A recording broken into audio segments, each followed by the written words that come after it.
దానికి ప్రతి వారం వస్తూ పోతూ ఉన్నాను. ఇచ్చిన డిసెంబర్ 5వ తేదీన ఫైనాన్షియల్ ఇష్యూ వచ్చిందండి. 2 years బ్యాక్ మా నాన్నగారికి హెల్త్ ఇష్యూ అయితే ఫైనాన్షియల్ కొంచెంగా లో అయినప్పుడు ఒక అన్న హెల్ప్ చేశాడు. 2 lakhs వరకు ఇచ్చాడు. ఇచ్చిన తర్వాత నాకు ఇంట్రెస్ట్ ఏమొద్దు, నీకు ఉన్నప్పుడు నువ్వు కెరీర్లో సక్సెస్ అయినప్పుడు నీ ఫైనాన్షియల్గా స్టాండ్ తీసుకున్నప్పుడు అప్పుడు పంపించే చాలు, నాకు ఇప్పుడేం అవసరం లేదని చెప్పారండి.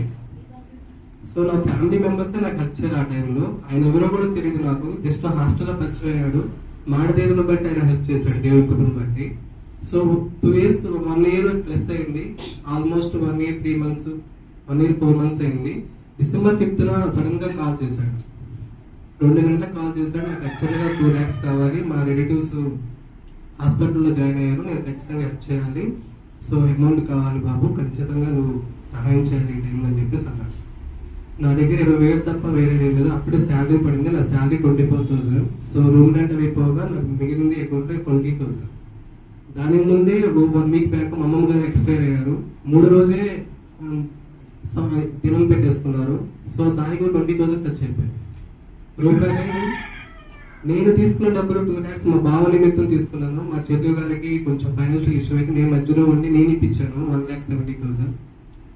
ఆయనకు ఫోన్ చేస్తే ఆయన లిఫ్ట్ చేయాల, చెల్లికి ఫోన్ చేస్తే చెల్లి లిఫ్ట్ చేయాల, ఎవరికి ఫోన్ చేసినా ఎవరు లిఫ్ట్ చేయట్లేదు. ఏం చేయాలో అర్థం కావట్లేదు. మాట పోతుందేమో మనకి హెల్ప్ చేస్తాడు. ఈ రోజుల్లో 10,000 ఇచ్చినా వితౌట్ ఇంట్రెస్ట్ లేకుండా తీసుకోవట్లేదు. అలాంటి 2 lakhs ఇచ్చి 1 year ప్లస్ ఉన్నాడు. హెల్ప్ చేయకపోతే ఎట్లా దేవా అని ప్రే చేసుకున్నాను. ఊహించని రీతిగా గంటన్నరలో 1,50,000 నా అకౌంట్లో పడ్డాయండి. నేను ఎవరిని అడగలేదు, దేవుని కృపను బట్టి నేను ప్లాన్ చేసుకున్నాను. లోన్ వస్తుందా రాదా, క్రెడిట్ లోన్ ద్వారా 75,000 వచ్చినాయి. క్రెడిట్ కార్డు వేరే ఫ్రెండ్ ద్వారా 30,000 ఇచ్చాడు. మా రూమ్మేట్ 20,000 ఇచ్చాడు. ఇంటికి నుంచి 20,000 వచ్చినాయి. మొత్తం ఆల్మోస్ట్ 1,75,000 నా అకౌంట్లోకి వచ్చినాయండి 1.5 hour. దేవుని కృపను బట్టి సాధ్యమైంది. నేను 1,50,000 రూపాయలు ఆన్ ద స్పాట్ గంటన్నరలో ఆయనకి సెట్ చేసేసాను. ఒకటే మాట్లాడినాడు, నాకు కావాల్సిన టైంలో నిలబెట్టావు బాబు చాలు, నాకు అంతగా నీకు అవసరం, నీకు కావాలంటే 2-3 months తర్వాత నీకు అమౌంట్ నీకు ఇచ్చేస్తాను అన్న. మా అమ్మ మా నాన్న కూడా ఈ విషయం గురించి తెలియదు, అమౌంట్ ఎలా వచ్చినాయి ఎలా తీసావు నువ్వు అసలు అని. నేను రాత్రి ఫోన్ చేసి చెప్పానండి. రాత్రి ఫోన్ చేసి ఇది కేవలం దేవుని కృపను బట్టే, నువ్వు వెళ్తున్నావు చర్చికి, అమ్మ వెళ్తున్నావు చర్చికి, నేను వెళ్తున్నావు చర్చికి, ముగ్గురు దేవుడి దగ్గర ఉన్నాము. దేవుని కృప మన కుటుంబం చుట్టూ ఉంది. ఆయన తప్ప మనకి ఎవరు సహాయం చేస్తారు నాన్న. మీ అల్లుడు చేయలేదు, నీ కుటుంబ సభ్యులు చేయలేదు, మీ తమ్ముడు చేయలేదు, ఎవ్వరు చేయలేదు. దేవుని కృప డిసైడ్ అయింది ఆ రోజు చేయాలని. రుచి చూశాను, నువ్వు రుచి చూసావు. కుటుంబం మొత్తం దేవుని సన్నిధిలో ప్రార్థన చేసుకుందాం, అంటే దేవునితోనే వెళ్ళిపోదాం, దేవుడే సహాయం చేస్తాడు. ఇంతకన్నా గొప్ప మహత్కార్యం దేవుడు మనతో ఉన్నాడని చెప్పడానికి సాక్ష్యం అంటే ఏది లేదు నాన్న. నువ్వు అక్కడ సాక్ష్యం చెప్పు, నేను ఎక్కడ సాక్ష్యం చెప్పుకుంటాను. ఇదంతా దేవుని కృపేనండి. నా కెరీర్లో నేను స్టార్టింగ్ వచ్చినప్పుడు 0తో స్టార్ట్ చేశానండి. నా కెరీర్ గురించి చాలాసార్లు చెప్పుకోవాలని, సంఘంలో చెప్పుకోవాలని చాలాసార్లు ట్రై చేస్తాను. నాకు ధైర్యం చాలలేదు.